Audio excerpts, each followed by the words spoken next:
Halo dan selamat datang kembali. Coba kita pikirkan sejenak deh. Anda pasti pernah bertemu orang yang, ya dari penampilan sangat religius, tapi perilakunya terasa kosong gitu. Atau sebaliknya kan, seseorang yang hatinya tulus, luar biasa, tapi mungkin amalan lahiriahnya tidak begitu terlihat. Betul, ini memunculkan sebuah pertanyaan yang sangat mendasar. Apa sih sebenarnya makna menjadi seorang yang beriman? Apakah cukup dengan yakin di dalam hati, atau harus ada bukti nyata yang bisa kita lihat? Nah, pertanyaan itu langsung ke inti dari apa yang akan kita bahas hari ini. Seringkali kita melihat iman, keyakinan batin, dan Islam amalan lahiriah itu seperti dua hal yang bisa dipisah. Seolah-olah dua kotak yang berbeda. Padahal kalau kita telusuri sumber utamanya, Al-Quran, kita akan menemukan gambaran yang sangat berbeda. Al-Quran itu bukan menyajikan daftar periksa terpisah, tapi sebuah cetak biru untuk manusia yang utuh, di mana batin dan lahir itu menyatu. Manusia yang utuh. Saya suka istilah itu. Artinya, misi kita hari ini adalah untuk melihat bagaimana Al-Quran menggambarkan integritas ini ya. Bukan cuma teori, tapi sebagai sebuah sistem kehidupan. Tepat. Sebuah kondisi di mana tidak ada lagi konflik antara apa yang kita yakini di dalam dan apa yang kita lakukan di luar. Oke, mari kita bongkar ini. Dan petunjuk pertamanya itu sangat jelas. Dalam Al-Quran, konsep beriman itu hampir tidak pernah sendirian. Ia selalu punya pasangan setia, beramal soleh. Ini fondasinya. Mari kita mulai dari situ. Saya perhatikan, ada satu frasa yang diulang puluhan kali dalam Al-Quran. Hampir seperti referen lagu ya. Alladzina amanu wa amilus solihat.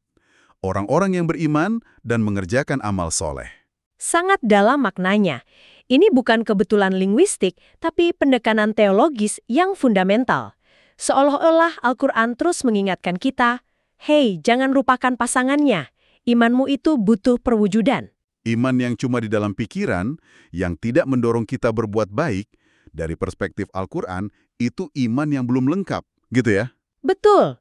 Masih abstrak, masih mengawang. Al-Quran tidak tertarik pada keyakinan yang pasif. Ia menuntut bukti, sebuah proof of concept.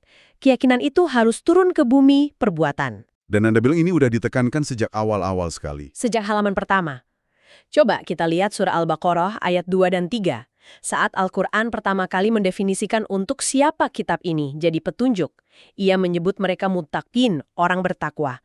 Siapa mereka? Oke, siapa mereka? Zalikal kitabu la raiba fih hudal lil muttaqin alladzina yu'minuna bil ghaibi wa yuqimuna sholata wa mimma razaqnahum yunfiqun. Kitab Al-Quran ini tidak ada keraguan padanya. Petunjuk bagi mereka yang bertakwa, yaitu mereka yang beriman kepada yang gaib, yang mendirikan sholat, dan menafkahkan sebagian rizki yang kami anugerahkan kepada mereka. Lihat polanya. Pertama, yu'minuna bil ghaib, beriman pada yang tak terlihat. Itu sisi imannya. Keyakinan pada konsep abstrak seperti Tuhan, malaikat, hari akhir. Persis. Tapi lihat lanjutannya. Langsung disusul wa yuqimuna sholah, mendirikan sholat, dan wa mimma razaqnahum yunfiqun, menginfakkan rezeki. Keduanya adalah tindakan fisik yang sangat konkret. Wow, jadi seperti resume spiritual ya? Bukan cuma saya percaya, tapi ini kontribusi nyata saya. Ada aksi vertikal ke Tuhan, sholat, dan aksi horizontal ke sesama, infak. Polanya jelas sekali. Anda merangkumnya dengan sempurna. Dan pola ini konsisten di seluruh Al-Quran. Janji tertinggi, surga, itu tidak pernah ditawarkan hanya untuk yang percaya, selalu untuk paket lengkap. Selalu ada syarat dan ketentuannya ya? Betul. Contohnya di surah Ali Imran ayat 57.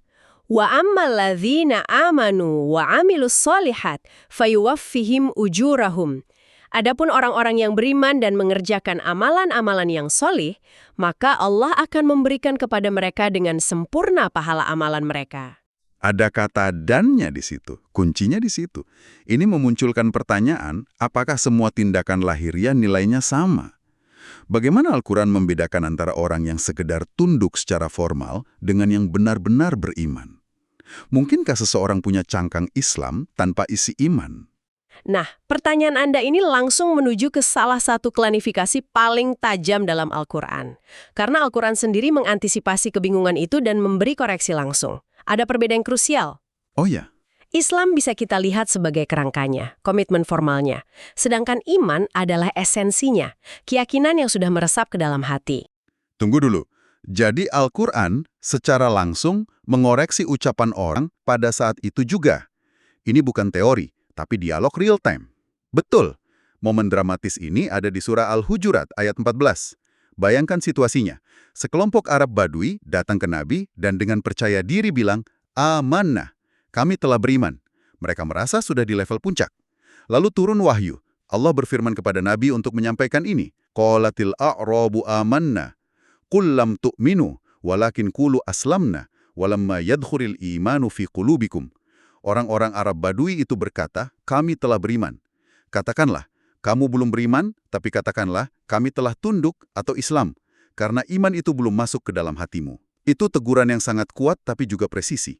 Seolah Tuhan berkata, oke, kalian sudah mendaftar sebagai Muslim, tapi jangan dulu klaim level iman, karena itu sesuatu yang lebih dalam. Tepat sekali, ini membedakan identitas formal dan keyakinan internal. Dan Al-Quran tidak berhenti di situ. Ia langsung menjawab pertanyaan selanjutnya, kalau begitu, seperti apa orang beriman sejati itu? Nah, itu dia. Ayat berikutnya, ayat 15, langsung memberi definisi. Innamal mu'minuna ladzina amanu billahi wa rasulih, thumma lam yartabu wa jahadu bi amwalihim wa anfusihim fisabilillah, ulaika humus shodiqun. Sesungguhnya orang-orang yang beriman itu hanyalah orang-orang yang percaya kepada Allah dan Rasul-Nya, kemudian mereka tidak ragu-ragu, dan mereka berjuang dengan harta dan jiwa mereka pada jalan Allah. Mereka itulah orang-orang yang benar. Lihat syaratnya. Pertama, percaya. Kedua, thumma lam yartabu, kemudian tidak ragu-ragu. Keyakinan kokoh. Dan yang ketiga, pembuktiannya. Wajahadu, mereka berjuang dengan harta dan jiwa. Barulah di akhir ayat, Allah memberi stempel pengesahan. Ulaika humus syadiqun. Mereka itulah orang-orang yang benar. Benar pengakuan imannya. Standarnya jadi tinggi sekali. Iman sejati bukan lagi perasaan pasif, tapi keyakinan aktif yang teruji dari keraguan internal dan pengorbanan eksternal. Inilah integritas yang kita bicarakan. Islam itu gerbangnya, wadahnya. Iman itu isinya, apinya. Ketika keduanya menyatu, lahirlah seorang yang syodik, jujur dan benar dalam imannya. Saya jadi berpikir, jika keyakinan di hati itu begitu kuat, mustahil ia tidak bocor keluar, kan? Maksud saya, pasti akan terlihat dalam perilaku sehari-hari. Anda menyentuh intinya. Integritas ini adalah sistem operasi yang berjalan 24/7. Buahnya terlihat dalam akhlak dan ibadah. Mari kita lihat contoh konkret. Pertama, soal keadilan. Keadilan. Mudah diucapkan, sulit diterapkan. Terutama kalau menyangkut diri sendiri atau keluarga. Justru disitulah ujiannya. Dengar standar radikal dalam surah An-Nisa ayat 135. Ya ayyuhalladzina amanu kunu qawwamina bil qisti syuhada'a lillah walau ala anfusikum awil walidaini wal aqrabin. Wahai orang-orang yang beriman, jadilah kamu orang yang benar-benar penegak keadilan, menjadi saksi karena Allah, biarpun terhadap dirimu sendiri atau ibu bapak dan kaum kerabatmu. Luar biasa. Ini membalik total prioritas budaya. Loyalitas tertinggi seorang mukmin bukan lagi pada ikatan darah, tapi pada kebenaran. Itu pasti sangat revolusioner. Sangat. Iman yang sejati melahirkan objektivitas. Contoh kedua, integritas terlihat dari apa yang dihindari oleh seorang mukmin. Oh, menarik. Jadi kualitasnya terlihat dari apa yang dia tolak. Betul. Surah Al-Furqan ayat 72 melukiskan karakter hamba Tuhan yang terpuji. Walladina la yashhaduna zura wa idza marru bil lagwi marru kirama. Dan orang-orang yang tidak memberikan persaksian palsu, dan apabila mereka bertemu dengan orang-orang yang mengerjakan perbuatan-perbuatan yang tidak berfaedah, mereka lalui saja dengan menjaga kehormatan dirinya. Saya suka bagian kedua itu. Sangat relevan. Allahu, perbuatan sia-sia, itu bisa jadi gosip, debat kusir di medsos. Ayat ini tidak bilang perangi, tapi lalui dengan menjaga kehormatan. Seperti mindful scrolling dalam kehidupan nyata ya? Persis, melihat drama dan memilih untuk tidak ikut campur. Itu menunjukkan fokus hidup yang jernih, yang lahir dari iman.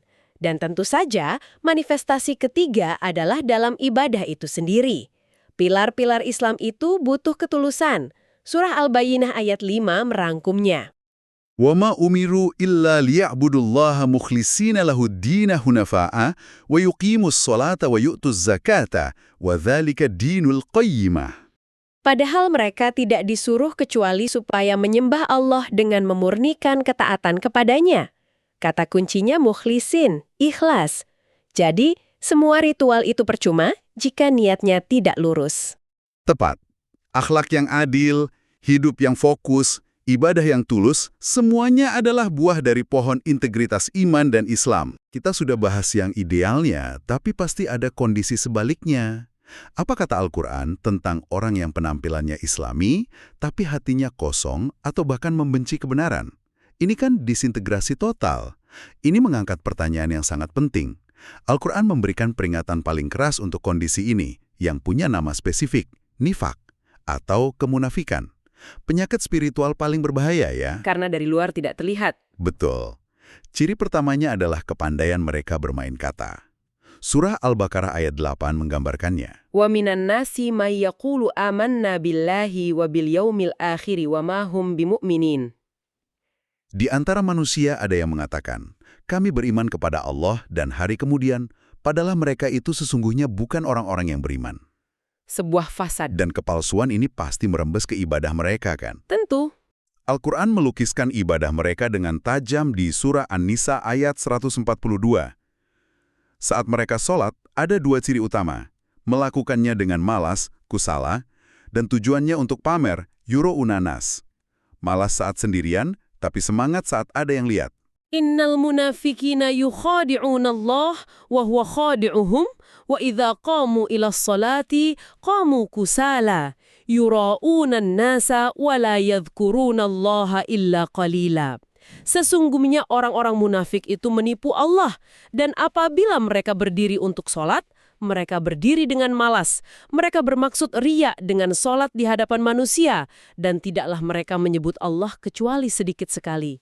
Ini seperti virtue signaling di zaman sekarang ya. Melakukan sesuatu bukan karena keyakinan otentik, tapi agar citranya terlihat baik. Persis. Dan karena disintegrasi ini adalah penyakit paling merusak, konsekuensinya pun yang terberat. Di surah yang sama, ayat 145, Allah menyatakan ganjarannya. Apa itu? Innal munafikina fid darkil asfala minan nar walan tajida lahum nasira. Sesungguhnya orang-orang munafik itu ditempatkan pada tingkatan yang paling bawah dari neraka. Terang-terangan. Ini menunjukkan betapa seriusnya Al-Quran memandang kejahatan terhadap integritas diri ini. Sangat serius. Karena ini adalah pembusukan dari dalam. Jadi, setelah kita melakukan penelusuran ini, artinya bagi kita, sangat jelas Al-Quran tidak menyajikan iman dan Islam sebagai menu à la carte. Mereka satu paket lengkap. Benar. Dua sisi dari mata uang yang sama. Keyakinan batin yang benar, iman, secara tak terhindarkan akan melahirkan tindakan lahiriah yang tunduk dan soleh, yaitu Islam. Satu tanpa yang lain akan pincang. Tindakan tanpa keyakinan adalah kepura-puraan. Dan keyakinan tanpa tindakan adalah lamunan. Kalau begitu, Al-Quran sebenarnya sedang mendeskripsikan sebuah kondisi psikologis dan spiritual yang ideal ya. Sebuah kondisi di mana tidak ada lagi gesekan internal, tidak ada lagi rasa bersalah saat perbuatan kita tidak sejalan dengan keyakinan. Sebuah kondisi yang disebut takwa. Integritas total inilah jalan menuju derajat takwa yang sesungguhnya. Sadar akan kehadiran Tuhan dalam setiap detail kehidupan. Sebuah kesimpulan yang sangat kuat. Mungkin sebagai pemikiran penutup, ada satu hal yang bisa Anda bawa pulang untuk direnungkan. Setelah melihat semua ini, pertanyaan reflektif untuk kita semua mungkin bukan lagi sekedar apa yang saya yakini, tapi bagaimana keyakinan saya terlihat dalam tindakan saya hari ini. Bagaimana ia mengubah cara saya berinteraksi dengan orang lain, cara saya merespon kesulitan, dan terutama, bagaimana ia termanifestasi saat tidak ada seorang pun yang melihat. Itulah ujian integritas yang sesungguhnya.